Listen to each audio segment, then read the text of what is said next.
give me some. Hare Krishna. A very warm welcome to you, Maharaj. Thank you so much for attending our Janmastami program this evening.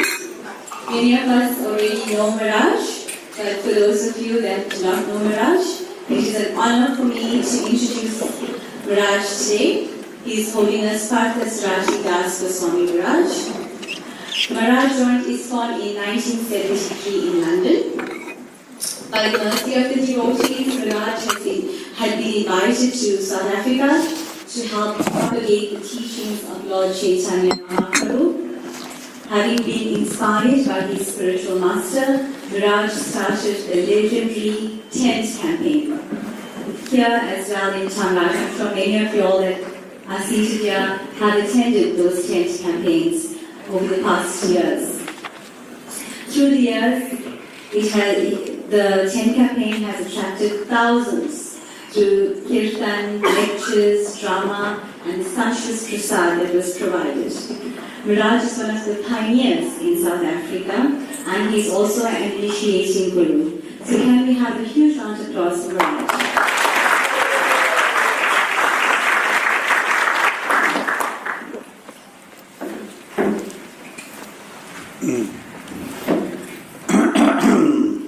Everyone, Hare Krishna. Hare Krishna. And again, Hare Krishna. Hare Krishna. Krishna Krishna. Krishna Krishna. Hare Hare. Hare Rama. Hare Rama. Rama Rama. Hare Hare. So thank you very much for that very warm reception. I want to chant a few prayers to create auspiciousness. It's called Mangala Charanam. And then we're going to read a verse from the Bhagavad Gita, which I think all of you know about, Bhagavad Gita. Om Ajnanatirandasya Gananjana Salakaya Chakshmatamina Tasmai Shri Gurave Namaha. If you know, you can also join it. Shri Chaitanya Manavishtam Stapatamena Bhutale Swayam Rupa Kadamayam Dadanti Swam Vedantikam Bandeham Shri Guru Shri Tapatakamala Shri Guru Vaishnavamsa Shri Rupam Sagrajatam Sakana Rukanatam Vitantam Shajivam Sadvaitam Sadhutam Parijana Sahitam Krishna Chaitanya Devam Shri Radha Krishna Padam Sagana Lalita Shri Vishavitam Scha Hey Krishna Karana Sindhu Dina Bandhu Jagatpate Gopisha Gopikanta Radha Kanta Namaste Tapta Kanchan Gauranga Radhe Vrindavaneshwari Rishabhana Suridevi Pranamani Haripriye Vanchakapatruvyasya Kripa Sindhu Vyevacha Patitanam Bhavanebhyo Nama Om Vishnu Padaya Krishna Krishnaya Bhutale Srimati Bhaktivedanta Swami Iti Namane Namaste Saraswati Devi Gauravani Pacharini Nirvishesha Shunyavadi Praskachate Satari Shri Krishna Chaitanya Prabhu Nityananda Shri Advaita Gadadhar Shivasari Gaur Bhaktivinoda, everyone.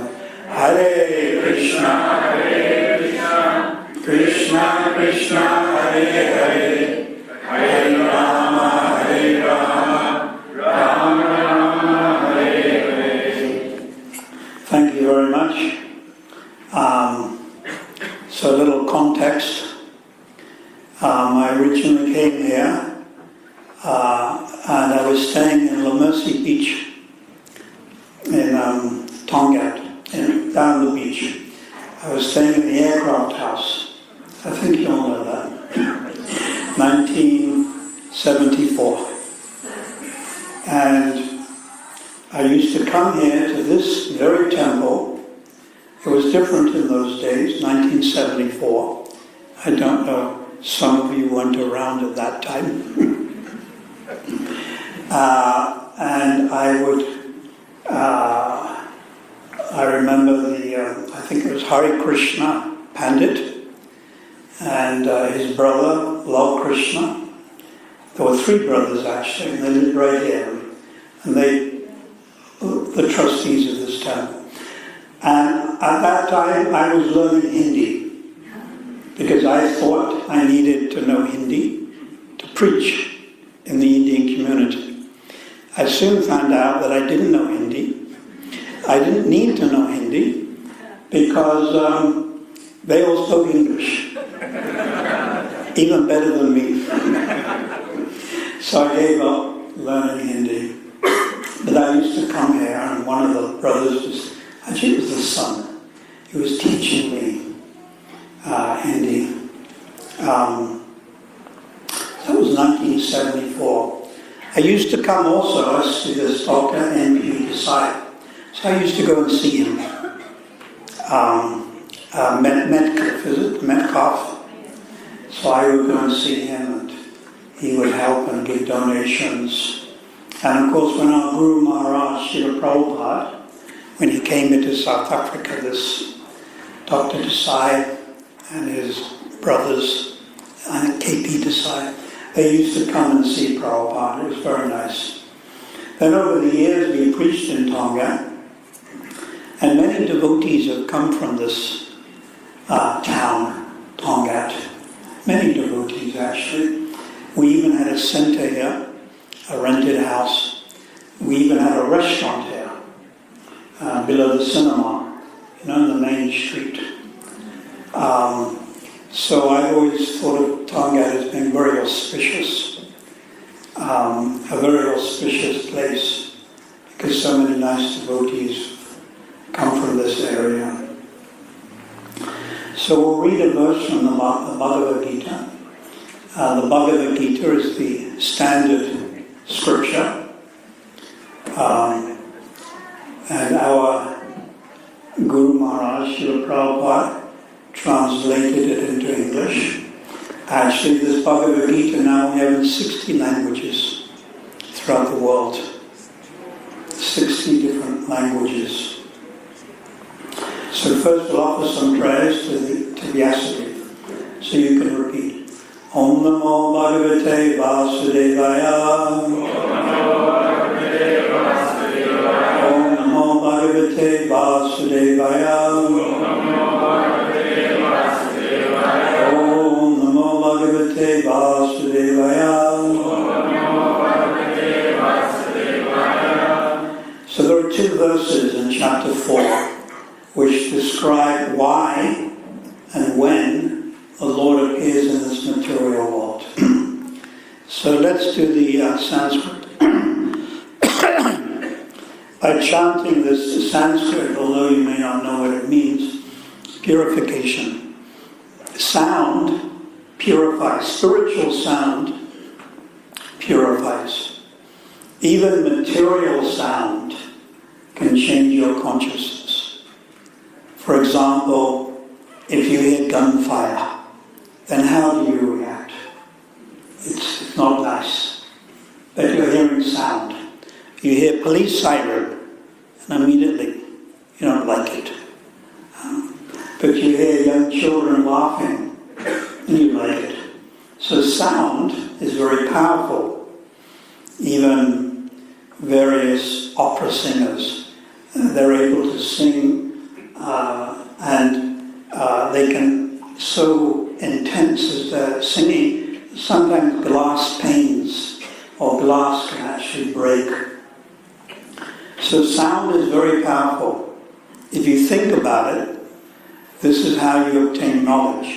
When you were young, when you were a baby, you could see, you could smell, you could touch, and obviously you could taste.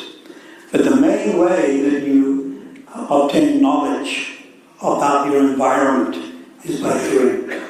Hearing is the main. When you go to school, it's hearing. It's more important to hear. So this is material sound. Now, spiritual sound is even more powerful, and it's called Shabda. Spiritual sound. The name of God, or the Bhagavad Gita, the Srimad Bhagavatam, the Ramayana, the Mahabharata. Spiritual sound vibrations. And they're very powerful. They can change your consciousness. And when your consciousness is changed, your activities change also. So let's try this all together. Krishna spoke this, so please repeat. Yada yada hi dharmasya glanir bhavati bharata abhutanam dharmasya tadatmanam shujamyaham. Yada yada hi dharmasya glani bhavati bharata abhutanam dharmasya tadatmanam shujamyaham. Whenever and wherever there is a decline in religious practice, O descendant of Bharat, and a predominant rise of irreligion, at that time I descend myself. Is that Prthu Prabhu? Hallelujah. One of my god brothers has just come. His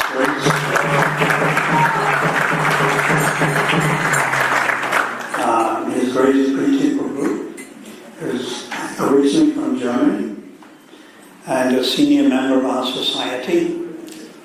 So be sure to touch his feet, if you can grab them, before he leaves. Prthu Prabhu has come and staying with us for a few weeks, few months. Altogether, Srila Prabhupada, our Guru Maharaj, had 4,800 disciples throughout the world. So Prthu Prabhu is a very dignified devotee and very good preacher. So we'll also ask him to say something. Is that all right? Yeah, that means yes. So that's good, because I don't have so much energy and I run out of things to say, to tell you the truth. So the translation, this is Lord Krishna. Whenever and wherever there is a decline in religious practice, O descendant of Bharat, and a predominant rise of irreligion, at that time I descend myself. This is a standard verse. So please repeat, whenever and wherever there is a decline in religious practice, O descendant of Bharat, and a predominant rise of irreligion, at that time I descend myself. So I just want to read what Srila Prabhupada says. Srila Prabhupada, this is his commentary. The Lord says that he incarnates himself in every millennium. This indicates that he incarnates also in the age of Kali.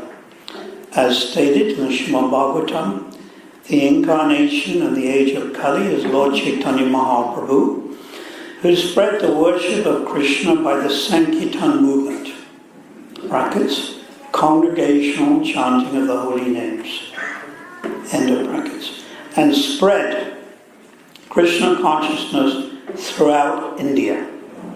He predicted that this culture of Sankirtan would be broadcast all over the world, from town to town, village to village. Lord Chaitanya, as the incarnation of Krishna, the personality of Godhead, is described secretly, but not directly, in the confidential parts of the revealed scriptures, such as the Upanishads, the Mahabharata, and the Bhagavatam. The devotees of Lord Krishna are very much attracted by the Sankirtan movement of Lord Chaitanya. This avatar of the Lord does not kill the miscreants, but delivers them by his course's mercy. So Lord Krishna is the original personality of Godhead, and he appears from time to time. It's described his incarnations are like the waves in the ocean. If you go down now to Tongaat beach and you try to count the waves, innumerable. So there are innumerable incarnations of God. We only know a few of them. The most popular one would be Lord Ramchandra, Lord Ram, Lord Nrsimhadev, Lord Narayan, Raha, and Krishna himself, according to Shastra, appeared 5,000 years ago. And he appeared in India, North India actually. Then he spoke Bhagavad Gita, which I think most of you have, Bhagavad Gita at home. So Krishna concluded, the conclusion of Bhagavad Gita is this verse, Savadama Pratyajya, everyone, Mam Ekam Sharanam Braja, Aham Tam Savapavebhyo, Moksheshimasacha. Give up all other types of worship. So this actually refers to demigod worship. Just worship me alone. Mam Ekam. Mam means me. Ekam, Ek, only me. I will deliver you from all sinful reactions. Masuchaha means do not fear. Do not hesitate. So Krishna spoke this some 5,000 years ago. But still the general population didn't fully understand. They didn't actually practice properly. There was a misunderstanding. This is also due to the fact that we're living now in what is called the age of Kali. And the age of Kali also means the age of confusion, the age of hypocrisy, the age of cheating. We see this.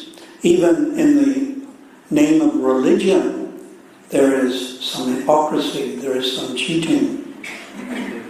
So, in order to encourage human beings, Lord Krishna again appeared 500 years ago. And this time he appeared as Lord Chaitanya Mahaprabhu. Lord Chaitanya. So Prabhupada says, Lord Chaitanya is the incarnation of Krishna. He's described secretly but not directly. So Lord Chaitanya appeared in Bengal and propagated the chanting of the holy name of the Lord. We accept any name of God as long as it's bona fide, which means we accept the name Allah, Jehovah, numerous other names. There are primary names of God, there are secondary names of God. The name Krishna is described as a primary name of God. So we chant those names of God.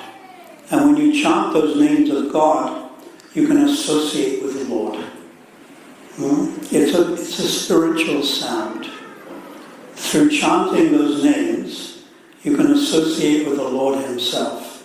Hallowed be thy name. The name of God. Although we're using our tongue and lips, still it's spiritual sound. And it purifies us. And this is the purpose of human form of life, to become purified. So Lord Chaitanya, Prabhupada said, predicted every town and village. So it also came to Tongaat. So I mentioned how in 1974 I used to come here regularly and also did many tent campaigns in front of 1101 flats Flamingo Heights, all around Tongaat, even Ganges Hill. We did a 10-day program at the temple there and so forth. So Lord Chaitanya's prediction is every town and village. And we're seeing this gradually coming true. So our mission as devotees in this Hare Krishna movement is to practice and to try to spread this chanting. It's very simple. It has nothing to do whether you're Indian-bodied, Hindi or Tamil, or whether you're coloured body, or whether you're white-bodied, or whether you're from Germany. It doesn't matter, male or female. This is the body. But within the body is the soul. And we are the soul within the body, the life force. So the human form of life is meant for realizing this. We may have many other responsibilities. For instance, you're married.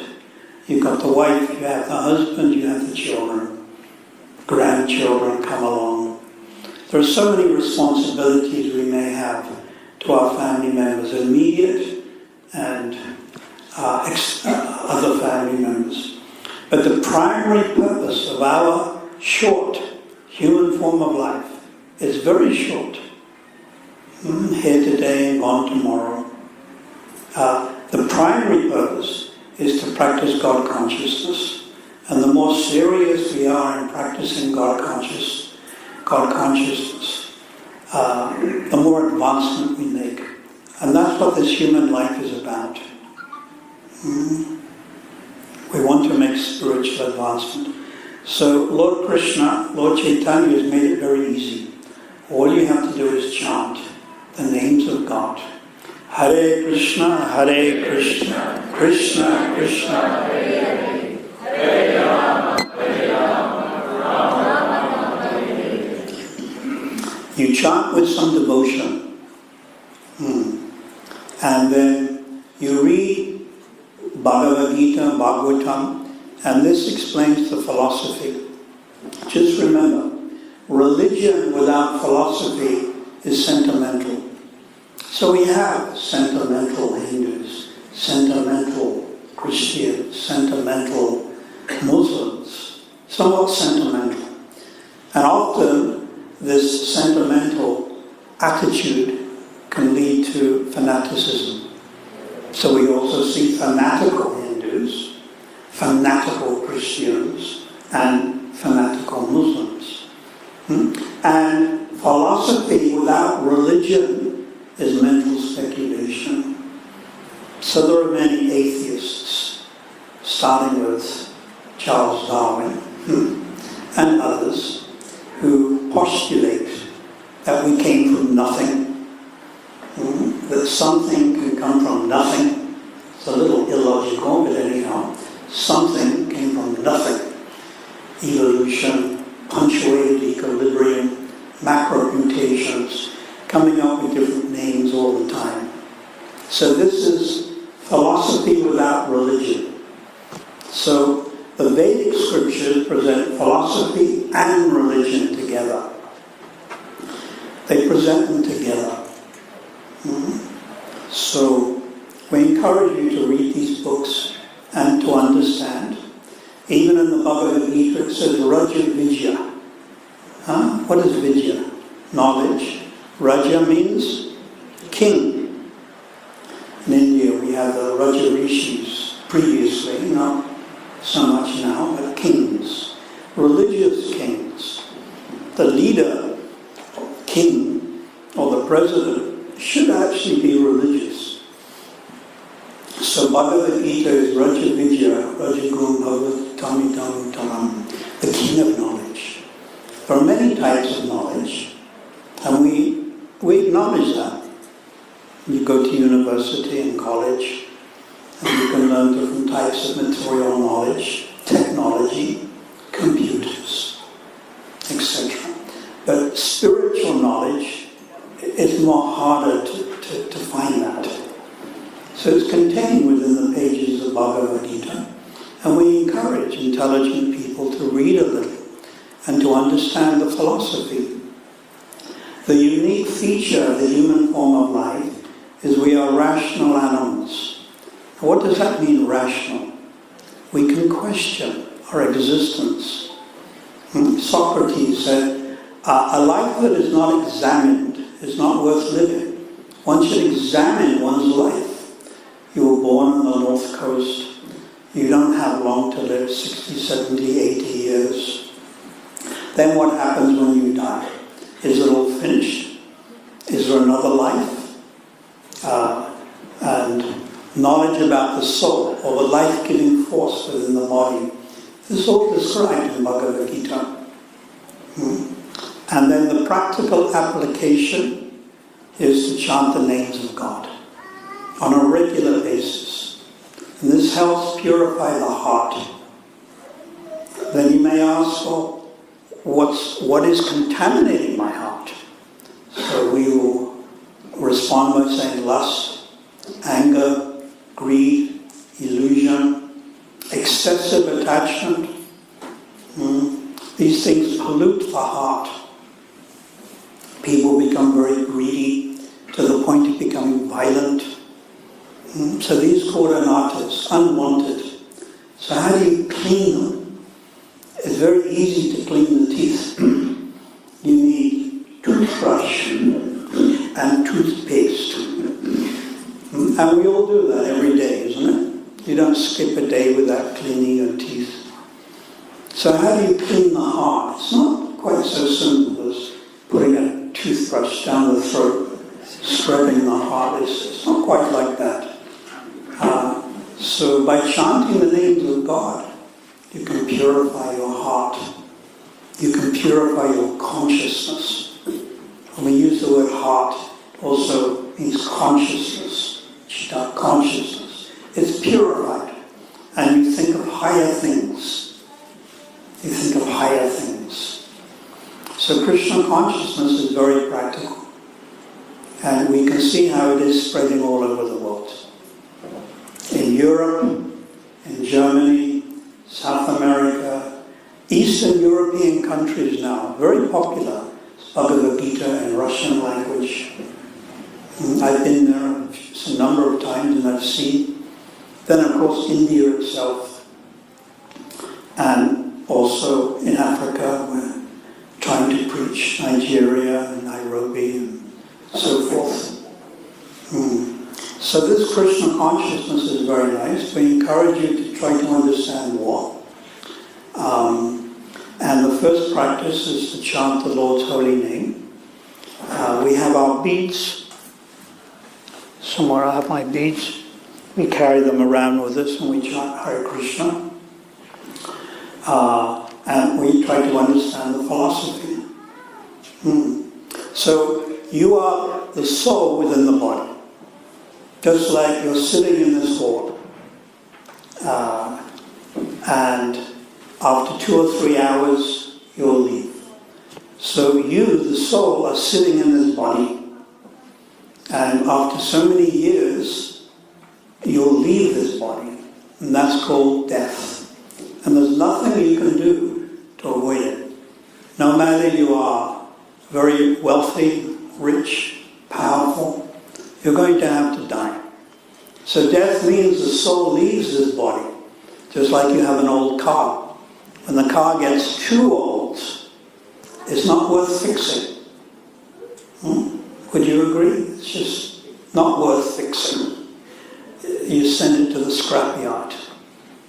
So when the body breaks down, it can be the heart, it can be the lungs, the pancreas, whatever it is, then the soul leaves this body when the body is uninhabitable. And it takes birth again. Like this hall, if there's a fire and it's collapsing, what do? You run out. You run out of the hall. You can't stay here. So when the body begins to collapse, then dwindle, that word dwindle, then the soul actually leaves the body and it takes birth again. Because the soul is eternal. I think everyone, different religious beliefs, the soul is eternal. This is not the only life we've had. Then you may argue, but I don't remember my last life. It's a good argument. I don't remember my last life. But you also don't remember living in the womb of your mother. How long were you in the womb of your mother? Even in premature birth. 9 months? 10 months? Surely you should remember. But nothing. You don't remember when you were 1 year old, or 2 years old, or 3 years old. So the argument that I can't remember my past life is not substantial. It's not proof. Because many things we forget. But Bhagavad Gita is teaching us the nature of the soul. It's eternal. So we take birth again. And we continue taking birth until we become self-realized. That's the goal of life, to become self-realized. And it's been made very easy by Lord Chaitanya Mahaprabhu. Simply chant Krishna's holy name. Live a simple life. Avoid sinful activity. Sinful activity, avoid it. And be pious. Be God conscious. And then you get good result. So our spiritual master, Prabhupada, he came here 1975. He didn't come to Tongaat. Phoenix wasn't in existence at that time. It was all sugarcane. But he came to Durban City Hall and Lakshmi Narayan Hall. And he spent 3 weeks basically preaching. And Srila Prabhupada was very impressed and encouraged us to continue preaching. And since then we've established various temples in South Africa. Actually we have about 18 centers. And of course we're distributing books or published books in the local languages. There's many African languages. So we're printing Bhagavad Gita in these languages so people can understand. So please become serious about spiritual life. Become serious. Utsangishtaya. Become enthusiastic. Materialists are very enthusiastic. But they're enthusiastic to make money. Paisabek, to Masabek. They want the money. They want the fame. Intoxication, gambling. After all, it is Saturday night. There will be more people at Suncoast than sitting in front of me. And no doubt there will be elderly Indian ladies wearing their saris on the machine. Numerous Indian ladies. So we have to be enthusiastic about God, not about gambling or doping. We've got to go for something a little higher. And members of the Indian community, they're blessed because they already know something about the Ramayana. Like when you were young, you heard something about the Mahabharata. You heard about Lord Shiva and Lord Brahma and Ganesh. These, of course, are respectable, worshipable demigods. So please use your life effectively and don't let it pass by. Insurmountable, imperceptible time overcomes everyone. First of all, it's imperceptible. Time just goes so quickly. Like I said, I came in 1974. That's almost 50 years ago. But it feels like it was last month. Where's those last 50 years gone? And insurmountable. You can't overcome the time factor. It's not possible. It's a forceful representation of God, the time factor. So we take shelter of the holy name of the Lord, and we can have some higher realization coupled with understanding a little bit of this philosophy and understand the goal of life is to become God conscious. And this gives us some purpose in life. Otherwise, honestly speaking, what is the purpose in my life? I'm working hard, paying the rent, putting my children through school, university. What is the real purpose? All of these activities come to naught, like a lot of zeros, but you put the one in front of the noughts, becomes a very significant number. So that one is God consciousness. So please take this seriously.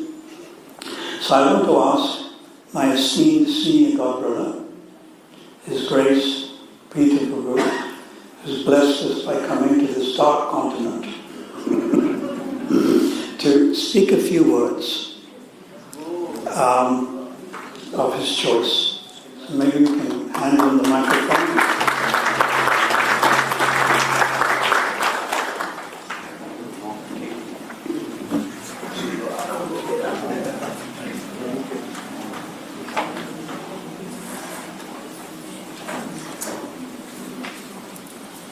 In Germany, we're preaching very effectively. Prabhupada also went there. And this is where Prthu Prabhu actually came from. And Prthu Prabhu also has reputation of knowing very well the Bible. Yes. But I'm not sure what he will speak. The disciples of Srila Prabhupada, like Prthu Prabhu, like Bhakti Chaitanya Maharaj, are a dying species. So we should try to hear while we can, before it's too late.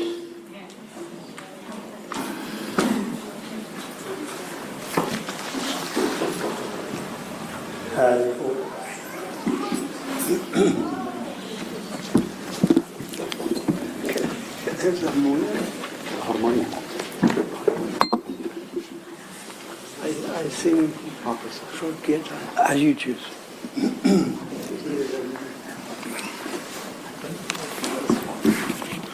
For the light of my life. Hare Krishna. I didn't expect to be here. Kind of a cosmic joke. I thought it would be somewhere else.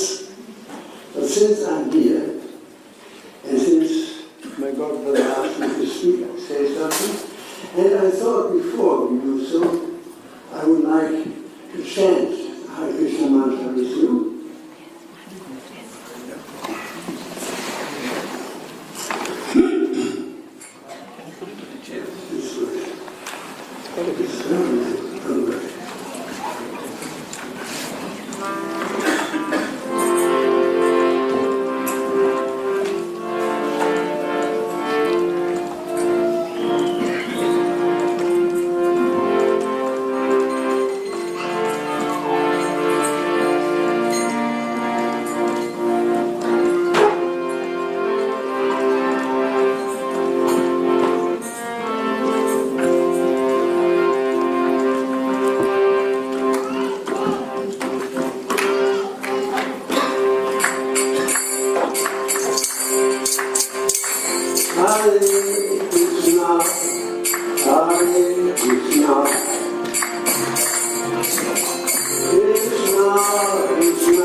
Thank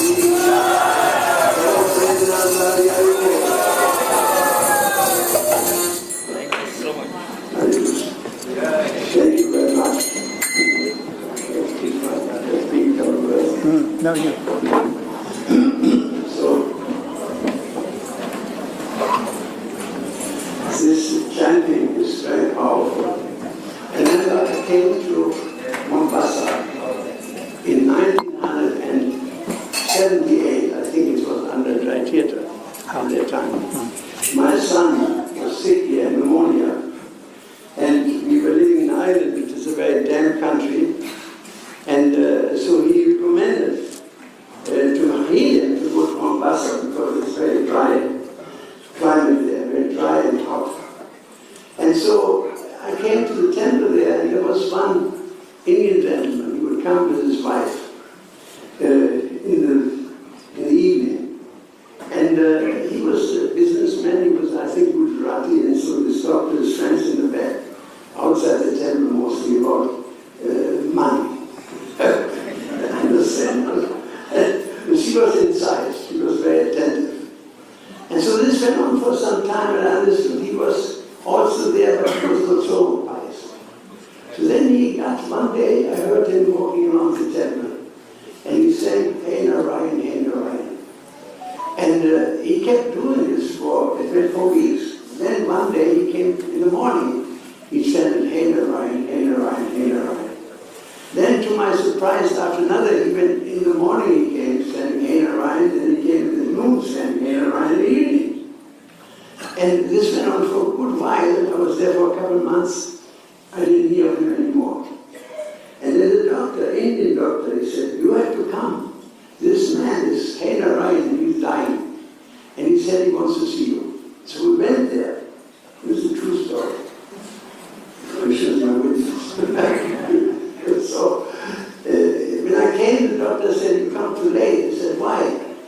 He said, well, he's gone. He said, what does it mean gone? He said, is he dead? No. He said, he's brain dead.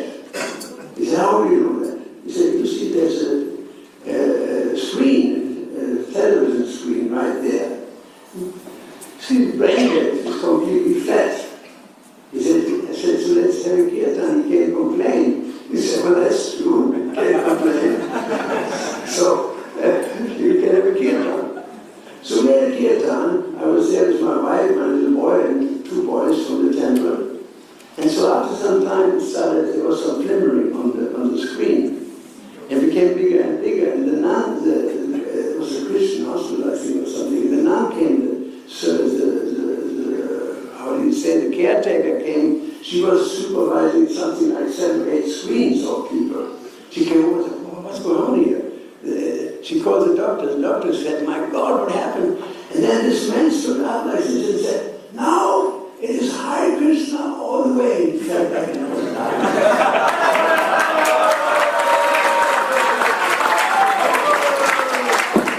Isn't that wonderful? Isn't that wonderful? At the end of his life, after everything was said and done, and he started chanting the holy name of Narayan, and then when he died, he said, now it's Hey Narayan all the way, now it's Hare Krishna all the way. And he had a wonderful future and probably back to Godhead. So you see how just a little thing like that. I'll give you another story. I heard from one Russian devotee. I go to Russia normally in summer. I'm in Russia, but now this time in Africa because I go to Russia Vrindavan is unbearable, the heat.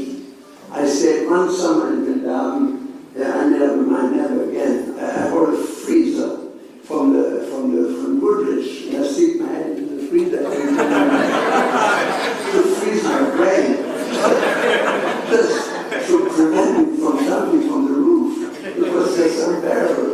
And so, in any case, so the boy from Russia told me, we have one devotee in our temple.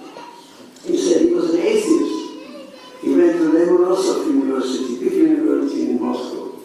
And he was an atheist, and he saw the devotees dancing on the street, all boys, you know. And he said, there they are, the dancing penguins. He used to call the devotees dancing penguins. With his friends, they were laughing about the devotees. And the devotees saw that they were laughing, they were waved. And so for some time. Every time he saw the devotees, he was really doing the devotees, and his friends laughed with him together about these dancing penguins. And the dancing penguins went back, and so they developed some sort of a rasa. This went on for a good while. Then one day, he drove in snow. There was snow coming into his windscreen over the ring road in Moscow. And all of a sudden, there was a truck across the road, and he drove right into this truck. And his light went out, he said. Darkness, all of a sudden. Brilliant light. And he looked up, there were three guys standing there, like this, with claws, horns, and tusk. They said, Nikolai Ivanovich, we have been waiting for you. And he ran, and they took a lasso behind him and dragged him out of the body. Within seconds, he was in a big palace. There was a man sitting on the high throne. He said, Nikolai Ivanovich, I've been waiting for you. What have you done? The secretary looked up. He said, well, very bad life. He drank vodka, he was hunting women, and he stole, and he was lying, and horrible. Well, anything good? The man on the throne said, yes. He said, one thing. Whenever he saw the devotees of our Lord Sri Krishna, the man on the throne went like this. 500 people in the audience went like this. What did he do? He said he was waving the devotees. Waving the devotees. How many times? 27 times. Excellent. What would you do if I gave another chance? He said, I become Hare Krishna. He said, how do you go? You go right back. He was listening for us, thrown back into his body. And he opened his eyes, there were two doctors pressing his breast. He's coming, again and again. And he came back to life. And he went to the temple, and what was that? They said, this man you saw, you see only one time in your life, and it's too late. Yamaraj. Then it's too late. He's very fortunate. And he became a devotee, and is in Moscow since distributing books. He became a Hare Krishna devotee. You see how such a little thing that's like waving the devotees. Like Krishna says, in this endeavor there's no loss. There's no loss, even a little thing. I remember I was distributing one time books in Amsterdam. And there was a boy there. He said, I shouldn't read these books. I'm Jewish. I said, I know that. He said, how do you know? I said, I'm German.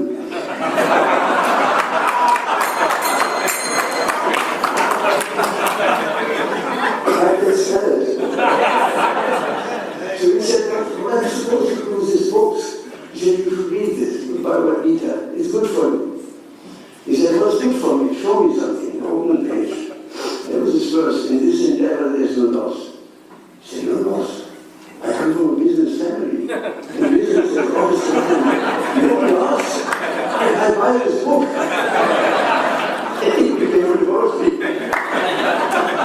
Because in this endeavor there is no loss. And even a little promise, like Krishna says, can save you from the greatest cup of fear. There's no loss.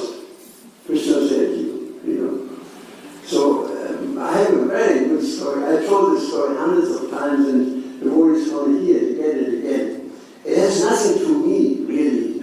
I'm just one of the actors in this play of Krishna. There was a devotee who joined us in Amsterdam. It's a very strong story. You won't forget it so easily. And he left us. He was a Protestant. His name was James. I remember. Next thing, the priest called me, the Catholic priest.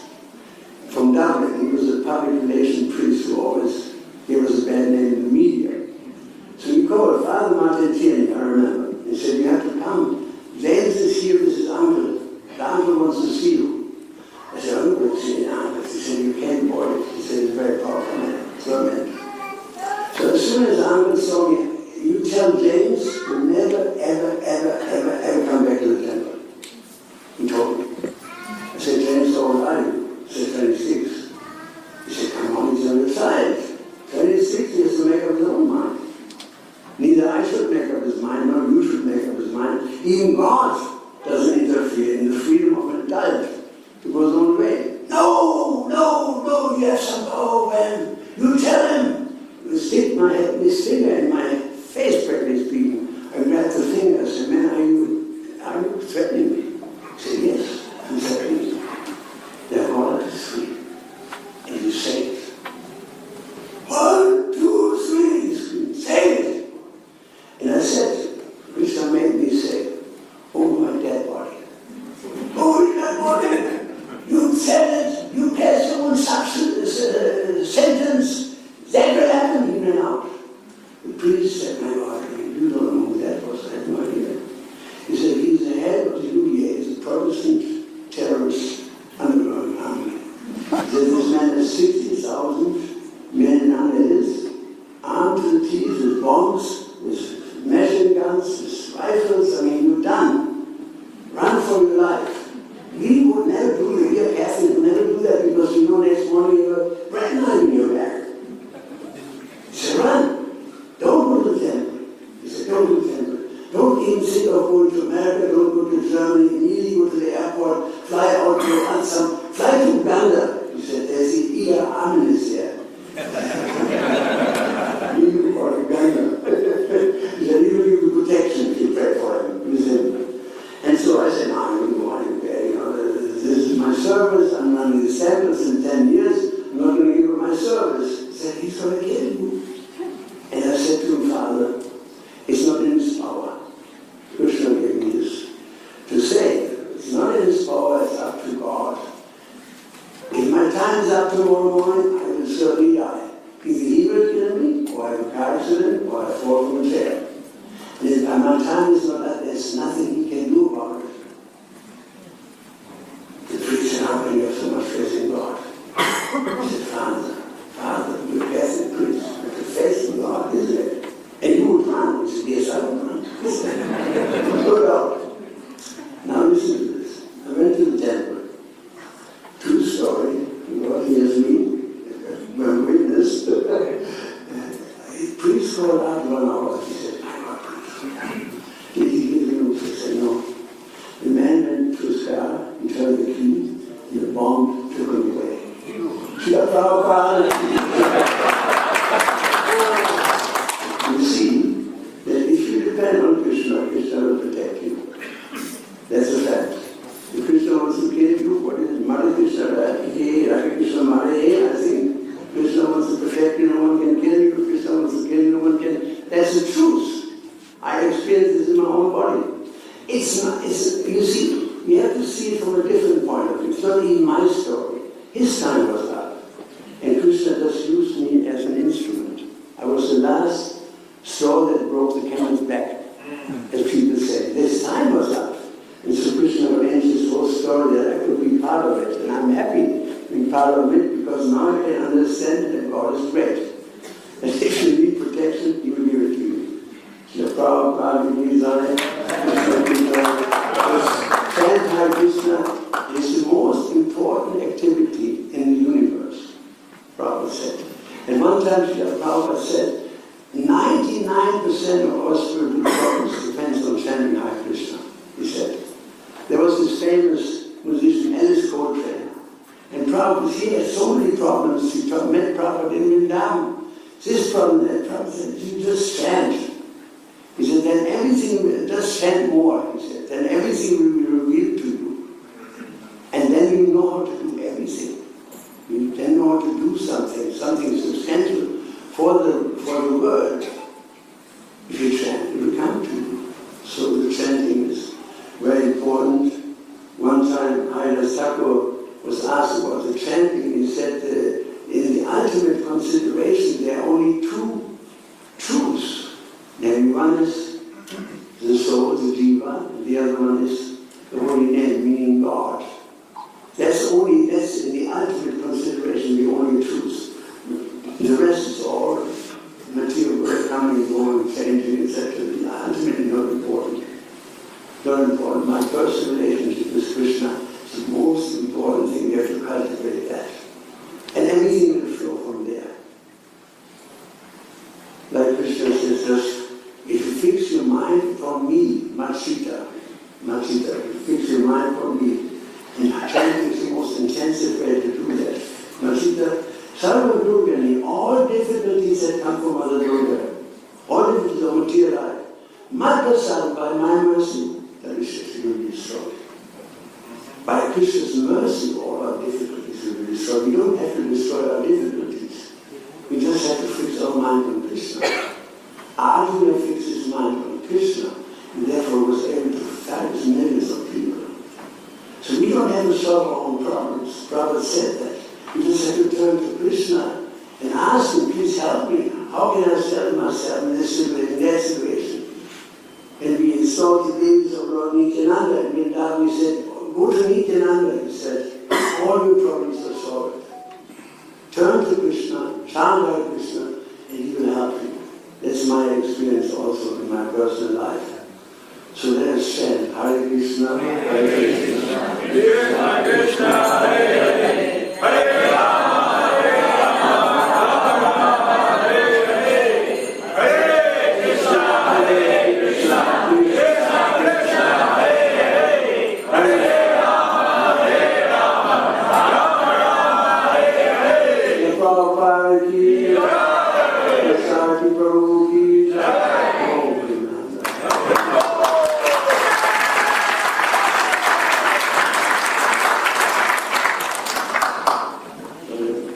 Yes, 10 out of 10. Thank you very much. There's one. We got a gift to give away. So if you want to ask a question, there's a gift to give away. Thank you so much If you want to ask a question, Is there questions? There's two questions. Thank you for the beautiful stories. I'm sure we all will go home and pass these stories along to everybody else. Thank you very much.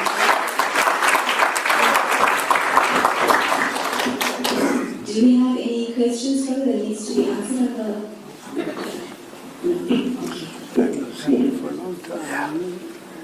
Do you want to answer a question? I don't have my glasses on. I don't have my glasses on either. Would you like me to read it? Can you give me, wait a minute, you have my glasses, with a black frame. It's in my black bag. I can read it if you like. I've got my glasses. Microphone. Can you tell us about a favorite pastime of Lord Krishna? Your favorite pastime about Krishna, please. Thank you.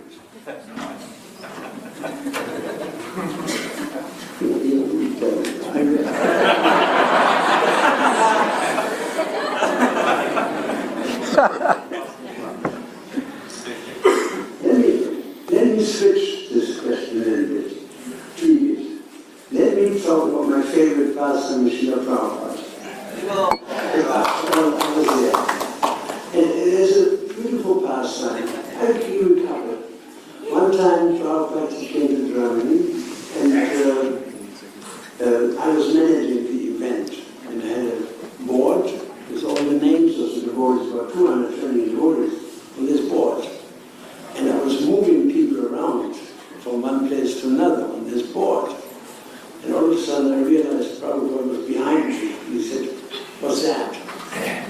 He said, "Srila Prabhupada, this is my managerial board." He said, "Then?"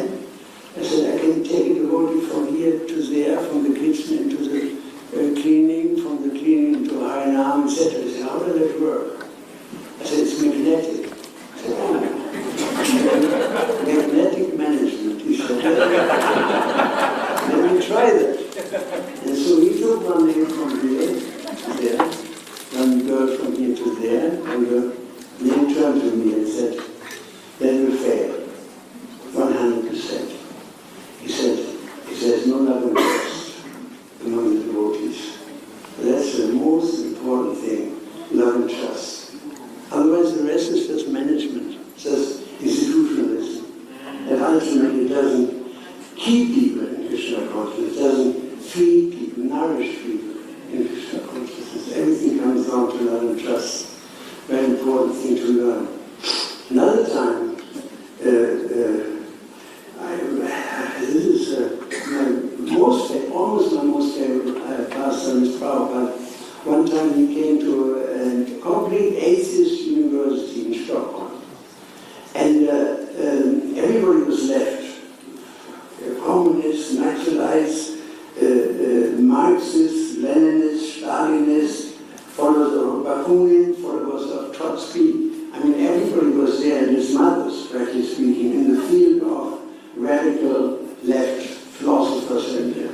But the one thing they all share is, they don't agree with each other, but one thing they share, classless society. There are no classes. So Prabhupada, he could smell it, nobody told him. He said, so, ladies and gentlemen, I'm glad to tell you, Krishna says in Bhagavad Gita, Chaturvana Maya Shishtam Magasha, there are 4 classes of men. First class man, Brahmin, second class man, Kshatriya, Vaishya, Sudra. He went on and on talking about the 4 classes. You can change that. It's in every society. Somebody stood up finally, the people were cooking. This was just so offensive to their ears to hear that. And somebody said, of course, Swami, you think you're first class, you're sitting on a high throne, covered with flowers, all your followers going down in front of you. Are you first class? I was shocked. Are you first class? The man screamed. And I was about to go and rip his heart out. I was so angry. And he said that. The Prabhu said, no. I said, I'm not first class. He said, actually, I'm 5th class. There's dead silence in the room. Dead silence. And then Prabhupada became emotional. I could see it because I was sitting there. He said, because I'm the servant of everyone. And the 2 big tears came behind his spectacles down, running on the seas. It was so awesome. I understood, yes, he was really the servant of the whole world. He was so misunderstood. He had no ego. He was not the master, he was the servant of everyone. And it's so beautiful to see how the degree of humility Prabhupada had, in spite of his exalted status of being such an exalted soul. These are the 2 things I would like to say. One more question.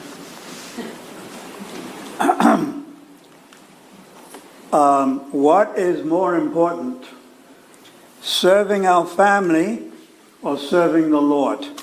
Especially when all the members of family are not devotees. You asked me. You see, ideally, we should see our family as part of Krishna's family. Like Bhakti Thakur sings, Manasa Devo, my house, my family, whatever I have, my body. I try to engage in your service. I mean, we should try to raise our children in that sense. If our home, if you're not devotees, then our home is a prison. That's a fact. Our senses are just our thieves. They take our time away. Our mind and our senses take our time away. When you go to chant, and the mind is coming and takes your time away. So the mind and the senses are our thieves. If they're guided by bad intelligence, so intelligence is focused in Krishna, the mind becomes servants. And the attachment to the children becomes just foot shepherds, like you have a big ball around your foot, if you're not devotees. But if we are devotees, then the whole creation changes. The home becomes a temple, and the children becomes a butterfly. You raise children in Krishna consciousness, that makes sense. And then the mind and the senses become subordinate, they become engaged in Krishna's service. And the Prabhupada says the gopis were engaged in the most ordinary activities like everybody else. They were milking cows and making milk and cooking milk and boiling milk and making cheese and butter, etc., like everybody else. But their mind was directed towards Krishna. So we can do the most ordinary activities while thinking about Krishna. That's why Krishna says, always think of me, become my devotee. Whatever we do, Yakadoshi, Yanasnasi, whatever we do, you can do for Krishna. We can study for Krishna. Say somebody is a young student, my advice to young students. I preached to a lot of students. I said, this study is important. This is your service to God. Become very good in your study. Get a good position, ultimately a good job. Raise a family nicely. And train your children in God consciousness. turning the house into a temple. That's the idea. So whatever you do for Krishna. You can do this all the time. I explained to this one boy, I'm telling you this right now, you can pick a flower. Anytime you see a flower, pick up this flower and offer it to Krishna. This Krishna said, Partha, you give me flower. You can dedicate your whole service, but it may look like a material activity, like raising a family. But you can contemplate that this is what I'm doing for God. I'm trying to raise a nice family in Krishna consciousness. People may not respond to that, but that's not your problem, that's their problem. You try your best, then Krishna will do the rest. That's a good formula in our life. We do our best, whatever it may be, in chanting, in hearing, in serving our family members, we do our best, then Krishna will do the rest. So the idea to depend on Krishna is very nice, but we have to do something about that. We have to be practical. Arjuna, he couldn't just sit down. He fought for Krishna. Fighting for Krishna is nothing spiritual about fighting, but because he was fighting for Krishna, raising a family for Krishna, studying for Krishna, feeding people. There are unlimited activities what we can dedicate for Krishna in our mind. And I think in Christian theology, Saint Benedict said, the work should be prayer, and the prayer should be our work. Like chanting is work, should be our work. So this way we can always think of Krishna like Krishna said, always think of me, become my devotee, you always think of me, children will come to me. That doesn't depend on the rest of the people, even on family members. That's what I would say that. Hare Krishna. Hare Krishna.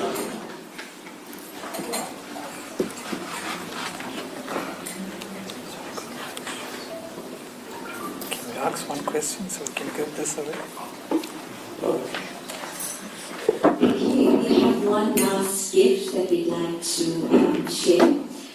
Miraj will ask a question, and one lucky person here will have Miraj hand this gift to them. Any questions? Oh, me. Anyone. What do I do? If you can ask any question, one question to the audience, and the person that answers it correctly can be handed that gift that Mahaprasad Prabhu was holding. Microphone.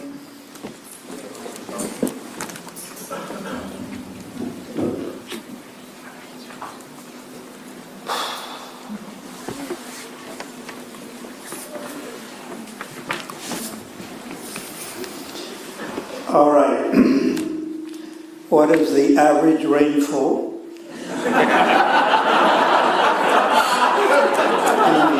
Amazon desert in the Amazon in 1972?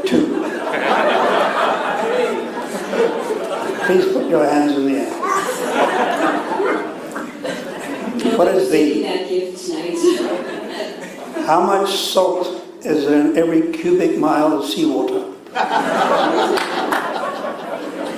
Hopeless. How many verses in the Bhagavad Gita?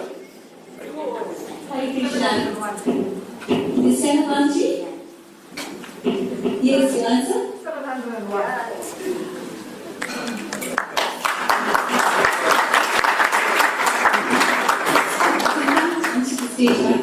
I thought it was 700.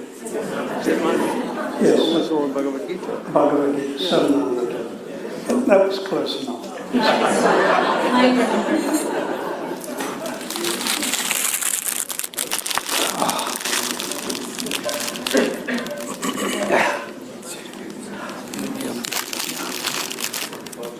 So thank you all very much, and also the officials of this wonderful hall for allowing us to stage this program and this also surprise visit of my senior godbrother, His Grace Prthu Prabhu.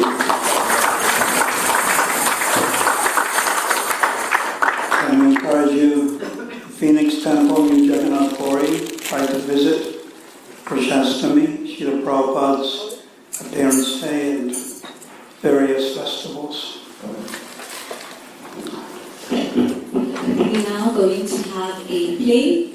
We had some very enthusiastic and willing devotees that came forward to have a little sketch that we organized. They've been working tirelessly, lots of rehearsals, and they're very eagerly waiting on stage to perform for you. So in a few minutes we will have them on stage. We're just setting up with the props. When we had the previous dance item, we had those two little